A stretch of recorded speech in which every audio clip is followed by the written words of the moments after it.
I mean, one of the things I think is really important if you're making stories for television or radio is that you understand the building blocks of the stories. And there are different ways to think about this.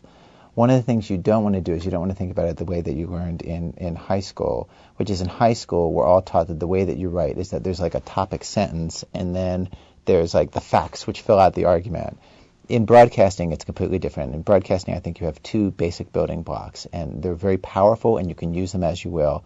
And one is the anecdote. And an anecdote is literally just a sequence of actions. If you think of it as just like what is a story in its purest form? A story in its purest form is somebody saying, this happened, and that led to this next thing, and that led to this next thing, and that led to this next thing, like one thing following another. And some of the things in the sequence can be, and that made me think of this, and then I said this. Like there could be thoughts and ideas as part of it, but like one is leading to the next, leading to the next.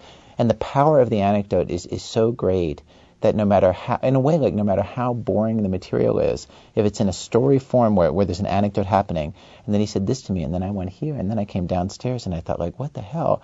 Like, it has a momentum in and of itself that no matter how boring the facts are, like I'm trying to think like okay, there's, you know, if you try to think of like the most boring possible story, okay, there's a guy, and he wakes up and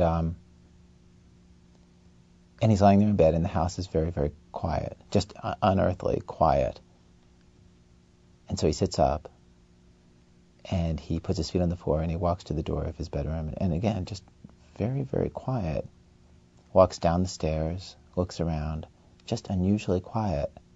Now, like this is like what I'm telling you is the most boring possible fact pattern, and yet there's suspense in it. It feels like something's going to happen. And the reason why is because literally it's a sequence of events. Like this guy is doing this thing, he's moving from space to space. You can feel through its form that when you have one thing leading to the next, leading to the next, you can feel inherently that you're on a train that has a destination and that he's going to find something. And so one of the most powerful things you have to figure out is, like, do you just start with the action, or should you just start with the action? In general, you want to start with the action, or you often do.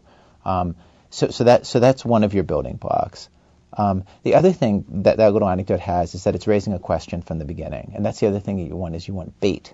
You want to constantly be raising questions. So in that little story, the bait is that the house is very quiet. And so the question hanging in the air is why?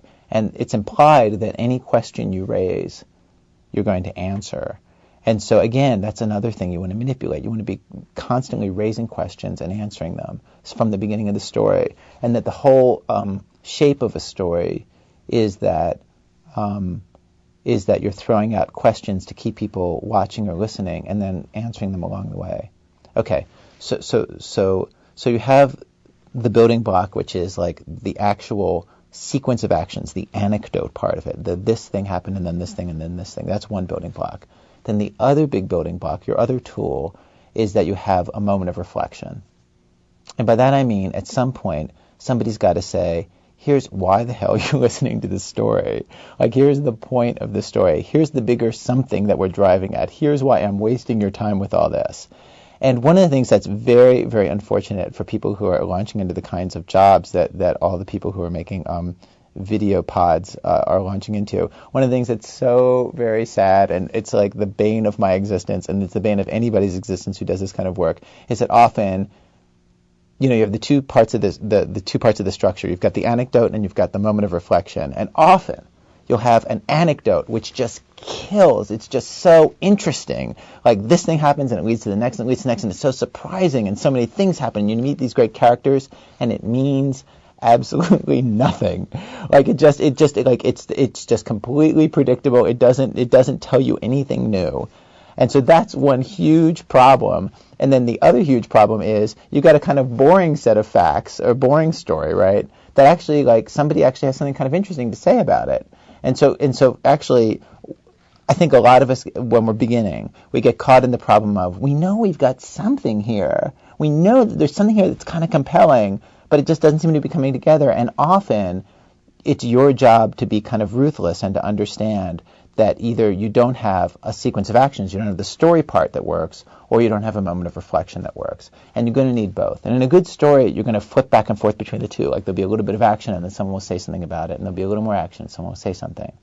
And that's really like a lot of the trick of the whole thing, is to have the perseverance that if you've got an interesting anecdote, that you also can end up with an interesting moment of reflection that will support it. And then the two together, interwoven in 3 minutes or 6 minutes or however long your story is, will make something that's larger than the sum of its parts.